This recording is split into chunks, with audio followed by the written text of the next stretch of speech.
Hello guys, Serafina media channel பார்த்துட்ருக்கோங்க எல்லாருக்கும் வணக்கம். இன்றைக்கி நம்ம சேனலில் கிச்சனுக்கும் நம்மளோட டெய்லி லைஃப்க்கும் யூஸ்ஃபுல்லாக இருக்கக்கூடிய டிப்ஸ் அண்ட் ட்ரிக்ஸ் தான் வந்து பார்க்க போகிறோம். வீடியோ ஃபுல்லாக பாருங்கள். பார்த்துட்டு பிடிச்சதுன்னா நம்ம சேனலை சப்ஸ்கிரைப் பண்ணிக்கோங்க. ஃபர்ஸ்ட் டிப் என்னென்னு பார்க்கலாம். இந்த மாதிரி வந்து கடலை வகைகள் நம்ம வீட்டில் வந்து ஸ்டோர் பண்ணி வச்சுருப்போம் இல்லையா, இது வந்து கருப்பு சுண்டல். இந்த சுண்டலோ இல்லை பயிறு இந்த மாதிரிலாம் நீங்கள் அதிகமாக வாங்கி ஸ்டோர் பண்ணுறீங்கன்னா அதில் சீக்கிரமாக வண்டு புழு பூச்சி வச்சிரும். அந்த மாதிரி ஆகாமல் இருக்கிறதுக்கு என்ன பண்ணலான்னு பார்க்கலாம். ஒரு 2 கிராம்பு வந்து எடுத்துக்கோங்க. எடுத்துகிட்டு இந்த பயிறு இல்லை கடலை வச்சுருக்கீங்களா அந்த பாக்ஸில் வந்து போட்டு வச்சுருங்க. போட்டு நீங்கள் டைட்டாக வந்து க்ளோஸ் பண்ணி வச்சுட்டிங்க அப்படின்னா ரொம்ப நாள் வரைக்குமே இது வந்து ஃப்ரெஷ்ஷாகவே இருக்கும். வண்டு புழு பூச்சி எதுவுமே வைக்காது. இந்த டிப்பை வந்து நம்ம பயிறு வகைகளுக்கும் வந்து ட்ரை பண்ணி பார்க்கலாம். அடுத்த டிப் என்னென்னு பார்க்கலாம். அதுக்கு நான் இந்த மாதிரி வந்து ஒரு மூடி வந்து எடுத்திருக்கேன். இதில் வந்து மஞ்சள் தூள் வந்து கொஞ்சமாக வந்து எடுத்துக்கிறேன். மஞ்சள் தூள் பார்த்தோன்னா இயற்கையாகவே ஒரு நல்ல கிருமி நாசினி. இது நம்ம வந்து சமையலுக்கு யூஸ் பண்ணுற மஞ்சள் தூள் வந்து எடுத்துக்கலாம். இது கூட நம்ம இன்னொரு பொருள் வந்து சேர்க்க போகிறோம். என்னென்னு பார்த்தோன்னா முகத்துக்கு யூஸ் பண்ணக்கூடிய பவுடர் வந்து சேர்த்துக்கலாம். நீங்கள் என்ன பிராண்ட் யூஸ் பண்ணுறீங்களோ அந்த பவுடர் வந்து சேர்த்துக்கோங்க. இப்போ இது ரெண்டையும் வந்து நல்லா வந்து மிக்ஸ் பண்ணி விட்டுக்கலாம். கையாலே வந்து நல்லா மிக்ஸ் பண்ணிக்கோங்க. இப்போ இது வந்து ஒரு நல்ல பவுடர் ஃபார்மில் வந்து கிடைக்கும். இந்த பொடியை வந்து நம்ம எதுக்காக யூஸ் பண்ண போகிறோம் அப்படின்னா, நம்ம வீடுகளில் அங்கங்கே பார்த்தோன்னா எறும்பு தொல்லை வந்து அதிகமாக இருக்கும். அந்த இடங்களில் இந்த பொடியை வந்து நம்ம தூவி விட்டுக்கலாம். குழந்தைங்க இருக்க வீட்டிலலாம் பார்த்தோம் அப்படின்னா எறும்பு பொடி, சாக்பீஸ் எல்லாம் யூஸ் பண்ண முடியாது இல்லையா, அந்த மாதிரி வீடுகளில் இந்த டிப்பை வந்து நம்ம ஃபாலோ பண்ணிக்கலாம். இந்த மாதிரி நம்ம ரெடி பண்ணி வச்சுருக்க அந்த பவுடரை வந்துட்டு எறும்பு தொல்லை எங்கெல்லாம் அதிகமாக இருக்கோ அங்கெல்லாம் வந்து போட்டு விட்டுக்கலாம். முக்கியமாக வந்து கிச்சனில் தான் வந்து அதிகமாக வந்து எறும்பு தொல்லைகள் வந்து இருக்கும். நம்மளோட கவுண்டர் டாப்பில், அப்புறம் அடுப்பு பக்கத்தில், இந்த மாதிரி எங்கெல்லாம் நமக்கு எறும்புகள் வந்து அதிகமாக இருக்குதோ அந்த இடங்களெல்லாம் இதை போட்டு விட்டுட்டோம் அப்படின்னா இந்த வாசனைக்கு பார்த்தோன்னா எறும்பு அப்படிங்கிறது வரவே செய்யாது. இதை நம்ம வந்து ஒரு 2-3 நாளைக்கு யூஸ் பண்ணிவிட்டு அப்புறமா இதை நம்ம வந்து எப்பவும் போல் துடைக்கிற மாதிரி துடைச்சிட்டு புதுசாக கூட பவுடர் ரெடி பண்ணி நம்ம போட்டுக்கலாம். அடுத்த டிப் என்னென்னு பார்க்கலாம். அதுக்கு நான் வந்து எடுத்துருக்கிறது என்னன்னு பார்த்தோன்னா சாதம் வடித்த கஞ்சி தண்ணி. இந்த தண்ணியை வந்துட்டு நிறைய விதங்களில் நம்ம வந்து யூஸ் பண்ணிக்கலாம் நம்மளோட லைஃப்பில். இந்த தண்ணியில் பார்த்தோன்னா நிறைய சத்துக்கள் வந்து இருக்குது. இப்போ இந்த தண்ணியை வந்து நான் எதுக்கு யூஸ் பண்ண போகிறேன் அப்படின்னு சொல்கிறேன். சாதம் வடித்த கஞ்சி தண்ணி நல்லா ஆறுனதுக்கப்புறம் ஒரு பாத்திரத்தில் ஊற்றி வந்து எடுத்துக்கோங்க. இப்போ இதில் வந்து காஃபி தூள் வந்து சேர்த்துக்கலாம். உங்ககிட்ட என்ன காஃபி பவுடர் இருந்துச்சாலும் அதை வந்து நீங்கள் சேர்த்துக்கலாம். நான் வந்து சன்ரைஸ் வந்து ₹2 பாக்கெட் இருக்குல்ல, அது வந்து கொஞ்சமாக வந்து சேர்த்துக்கிறேன். இப்போ இதை வந்து சேர்த்ததுக்கப்புறமா நல்லா வந்து இதை கலந்து விட்டுக்கலாம். காஃபி தூள் வந்து சேர்த்ததுக்கப்புறம் இதோட கலர் வந்து ஃபுல்லாகவே வந்து சேஞ்ச் ஆகிடும். இப்போ இதை நல்லா வந்து மிக்ஸ் பண்ணி விட்டுக்கோங்க. ஒன்றோட ஒன்று நல்லா வந்து மிக்ஸ் ஆகணும். காஃபி பவுடரில் எந்த வித கட்டிகளுமே இல்லாத மாதிரி ஃபுல்லாக வந்து நல்லா மிக்ஸ் பண்ணி விட்டுக்கோங்க. இப்போ இதுக்கப்புறம் நம்ம தலைக்கு யூஸ் பண்ணக்கூடிய ஷாம்பு இல்லை சீயக்காய் எது நீங்கள் யூஸ் பண்ணி தலைக்கு குளிப்பீங்களோ அந்த ஷாம்பு இல்லைனா சீயக்காய் இருந்துச்சுன்னா நம்ம யூஸ் பண்ணிக்கலாம். இப்போ இதை வந்து நான் கார்த்திகா சீயக்காய் வந்து நான் எடுத்திருக்கேன். இதை வந்து ஒரு பாக்கெட் ஃபுல்லாகவே வந்து இதில் தட்டிக்கிறேன். நீங்கள் வந்து ஷாம்பு யூஸ் பண்ணுறீங்க அப்படின்னா உங்களோட முடிக்கு தகுந்தால ஷாம்பு வந்து எடுத்துக்கலாம். இப்போ இதை நம்ம வந்து எதுக்காக யூஸ் பண்ண போகிறோம்னா நம்மளோட முடிக்கு தான் நம்ம யூஸ் பண்ண போகிறோம். இதை வந்து இந்த கஞ்சி தண்ணியில் நம்ம கலந்துட்டு நல்லா வந்து மிக்ஸ் பண்ணி விட்டுக்கலாம். ஷாம்பு நீங்கள் சேர்த்துக்கிட்டிங்கனாலும் நல்லாவே வந்து நுர வரும் நம்ம மிக்ஸ் பண்ணும்போதே. இந்த மாதிரி நான் வந்து சீயக்காய் சேர்த்துருக்கிறதுனால கட்டிகள் இல்லாமல் நல்லா வந்து கரைச்சி எடுத்துக்கிறேன். அதுக்கப்புறம் நம்மளோட முடியில் வந்து நம்ம அப்ளை பண்ணிக்கலாம். எப்போவும் நம்ம வந்து குளிப்போம் இல்லையா, ஷாம்புவை நம்ம டைலூட் பண்ணி தான் வந்து யூஸ் பண்ணணும். ஷாம்பு நம்ம தண்ணியில் கரைச்சிட்டு யூஸ் பண்ணுவோம்ல, அதே மாதிரி அந்த தண்ணிக்கு பதிலாக நம்ம இந்த கஞ்சி தண்ணி வந்து எடுத்திருக்கோம். இப்போ அதுக்கு பதிலாக தான் நான் வந்து சீயக்காய் வந்து எடுத்திருக்கேன். இந்த சீயக்காவை நம்ம தண்ணியில் கரைச்சி தான் யூஸ் பண்ணுவோம் இல்லையா, அந்த தண்ணிக்கு பதிலாக நான் சாதம் வடித்த கஞ்சி தண்ணி வந்து எடுத்திருக்கேன். இப்போ இதில் நான் சீயக்காவை வந்து சேர்த்து நல்லா மிக்ஸ் பண்ணிட்டேன். இது கூட நம்ம காஃபி பவுடரும் வந்து சேர்த்துருக்கிறதுனால இது நம்மளோட முடி வளர்ச்சிக்கு ரொம்பவே ஹெல்ப் பண்ணும். முக்கியமாக பார்த்தோம் அப்படின்னா முடி உதிர்வை வந்து இது கண்ட்ரோல் பண்ணும். தலைக்கு நீங்கள் எப்போல்லாம் குளிக்கிறீங்களோ அப்போல்லாம் வந்து இதை ரெடி பண்ணி வச்சுட்டு நீங்கள் வந்து குளிங்க. கண்டிப்பாக உங்களோட முடி உதிர்வில் வந்து மாற்றம் தெரியும்.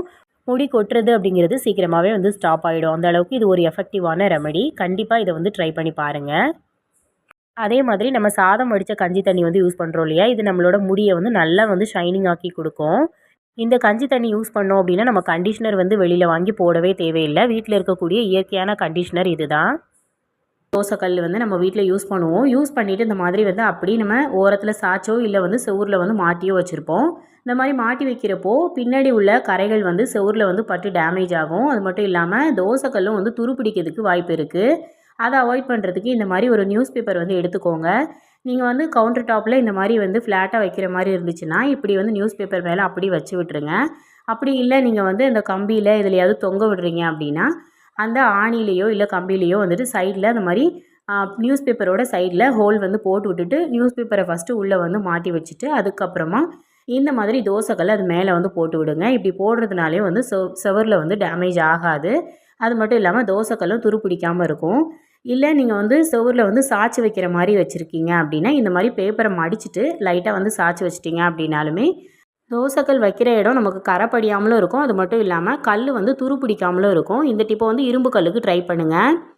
அடுத்த டிப் என்னென்னு பார்க்கலாம். நம்ம வீட்டில் வந்து ஃப்ரிட்ஜ் வந்து யூஸ் பண்ணுவோம் இல்லையா, ஃப்ரிட்ஜுக்குள்ளே நிறைய திங்ஸ் வந்து நம்ம வச்சுருப்போம். அது வைக்கிறப்போ ஒரு மாதிரி வந்து கெட்ட வாடை வந்துகிட்டே இருக்கும். இதை அவாய்ட் பண்ணுறதுக்கு ஒரு சிம்பிள் டிப் வந்து பார்க்கலாம். அந்த மாதிரி நியூஸ் பேப்பர் வந்து எடுத்துக்கோங்க. எடுத்துகிட்டு இதை கையிலே வந்து இந்த மாதிரி நல்லா சுருட்டிட்டு ஃப்ரிட்ஜுக்குள்ளே ஒரு ஓரமாக வந்து வச்சு விட்டுருங்க. இந்த மாதிரி வைக்கிறப்போ ஃப்ரிட்ஜுக்குள்ளே ஏதாவது கெட்ட வாடைகள் இருந்தாலுமே அந்த வாடைகள் எல்லாத்தையுமே நியூஸ் பேப்பர் வந்து அப்சர்வ் பண்ணிக்கும். அடுத்த டிப் என்னன்னு பார்க்கலாம். நம்ம காய்கறிலாம் வாங்கிட்டு ஃப்ரிட்ஜுக்குள்ளேயே வச்சாலுமே சீக்கிரமாக வந்து காய்கறிகள் சுருங்கி போயிடும். அது மட்டும் இல்லாமல் கெட்டு போகவும் செய்யும்.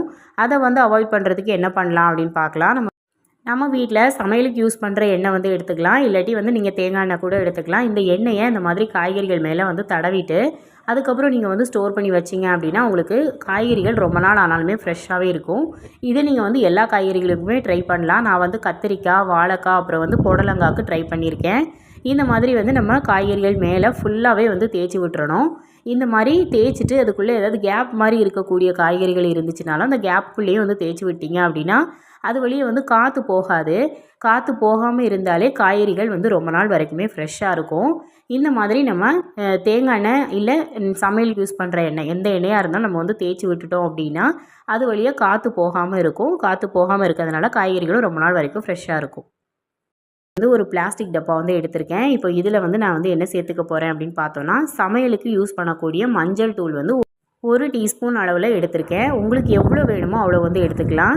இந்த மாதிரி மஞ்சள் தூள் வந்து எடுத்துகிட்டு இது கூட நம்ம 2வதாக பேஸ்ட் வந்து சேர்த்துக்க போகிறோம். உங்கள் வீட்டில் யூஸ் பண்ணக்கூடிய எந்த பேஸ்ட்டாக இருந்தாலும் சேர்த்துக்கலாம். பேஸ்ட் வந்து கொஞ்சம் கம்மியான அளவில் சேர்த்துக்கிட்டாலே போதும். இந்த மாதிரி மஞ்சள் தூளோட பேஸ்ட்டு சேர்க்குறப்போ நமக்கு வந்து ஒரு சூப்பரான ஒரு பெனிஃபிட் வந்து கிடைக்கும். ஏற்கனவே மஞ்சள் வந்து பார்த்தோம் அப்படின்னா நிறைய விஷயங்களுக்கு வந்து நமக்கு வந்து ஹெல்ப் பண்ணும். இப்போ இந்த மஞ்சளையும் பேஸ்ட்டையும் சேர்த்து நல்லா வந்து மிக்ஸ் பண்ணி விட்டுக்கலாம். பேஸ்ட் வந்து அவ்வளோ சீக்கிரம் மிக்ஸ் ஆகாது.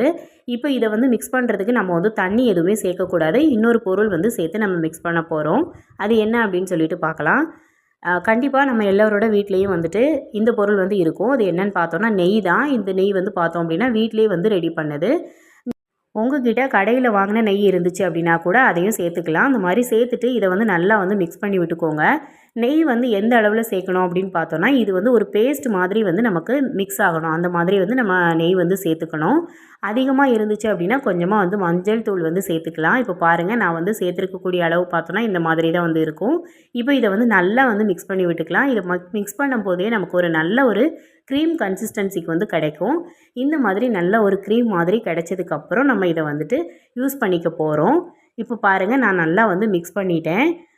பேஸ்ட்டு, மஞ்சள் தூள், அப்புறம் நெய் எல்லாமே சேர்த்து நல்லா மிக்ஸ் பண்ணியாச்சு. இப்போ இதை வந்து நம்ம எதுக்கு யூஸ் பண்ண போகிறோம்னு பார்த்தோன்னா நம்ம பாதங்களில் வெடிப்பு இருக்கும் பார்த்தீங்களா, அந்த வெடிப்புக்கு தான் இதை ஒரு மருந்தாக யூஸ் பண்ண போகிறோம். இந்த மாதிரி வெடிப்பு இருக்கக்கூடிய இடங்களில் நைட்டு தூங்குறதுக்கு முன்னாடி இந்த பேஸ்ட்டை அப்ளை பண்ணிவிட்டு படுத்தீங்க அப்படின்னா சீக்கிரமாகவே உங்கள் கால்களில் இருக்கக்கூடிய வெடிப்பு எல்லாமே காணாமல் போயிடும். இது வீட்டிலேயே செய்யக்கூடிய ஒரு சூப்பரான மருந்து. இதை வந்து வெடிப்புக்கு நம்ம தாராளமாக யூஸ் பண்ணிக்கலாம். நம்ம சேர்த்துருக்கக்கூடிய 3 பொருளுமே ரொம்பவே எஃபெக்டிவான பொருள். அதனால் நல்ல ரிசல்ட் வந்து கொடுக்கும்.